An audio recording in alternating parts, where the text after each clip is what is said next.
পাবনার ঈশ্বরদীতে ৮টি সদ্যজাত কুকুরছানাকে পুকুরে ফেলে হত্যার মর্মান্তিক ঘটনায় ক্ষোভে ফুঁসছে পুরো সোশ্যাল মিডিয়া।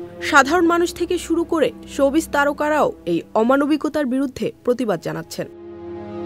প্রাণী অধিকার সচেতনতা নিয়ে দীর্ঘদিন ধরে সোচ্চার অভিনেত্রী জয়া আহসানও এই ঘটনায় তীব্র নিন্দা জানিয়েছেন। সোমবার ঈশ্বরদী উপজেলা পরিষদ অডিটোরিয়াম চত্বরে এই হৃদয়বিদারক ঘটনাটি ঘটে।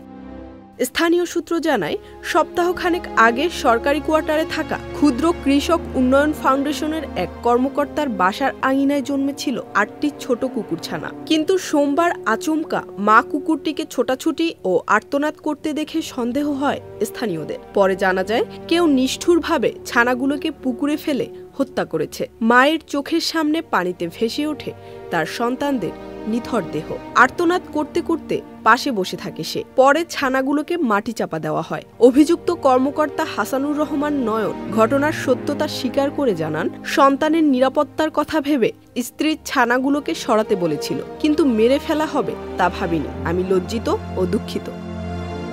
এই ঘটনার পর উপজেলা প্রশাসন তাৎক্ষণিক ব্যবস্থা নেয়। ইউএনও মোহাম্মদ মনিরুজ্জামান বলেন, এটি চরম অমানবিক ও নিষ্ঠুর কাজ।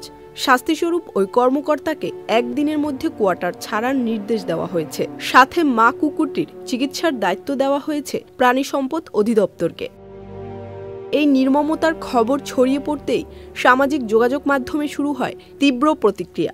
সাধারণ মানুষ থেকে শুরু করে তারকারা সবাই দোষীদের বিরুদ্ধে আইনগত কঠোর ব্যবস্থা দাবি করেছেন। অভিনেত্রী জয়া আহসান নিজের পোস্টে লিখেছেন, ঈশ্বরদীতে ৮টি কুকুরের বাচ্চাকে মেরে ফেলল নির্দয়, নিষ্ঠুর ও মানসিক ভারসাম্যহীন মানুষ। খুনির কঠোরতম শাস্তি চাই। অভিনেত্রী সাবিলা নুরও ক্ষোভ প্রকাশ করে লিখেছেন, এটা হৃদয় বিদারক। এই নিষ্ঠুরতার অবশ্যই বিচারের মুখোমুখি হওয়া উচিত। প্রাণী অধিকার কর্মীরা বলছেন, এই ধরনের ঘটনার পুনরাবৃত্তি রোধে বিদ্যমান প্রাণী কল্যাণ আইনের কঠোর প্রয়োগ এখন জরুরি। কারণ প্রাণীর প্রতি নিষ্ঠুরতা শুধু আইন বিরোধী নয়, এটি সমাজের মানবিক বোধকেও হত্যা করে।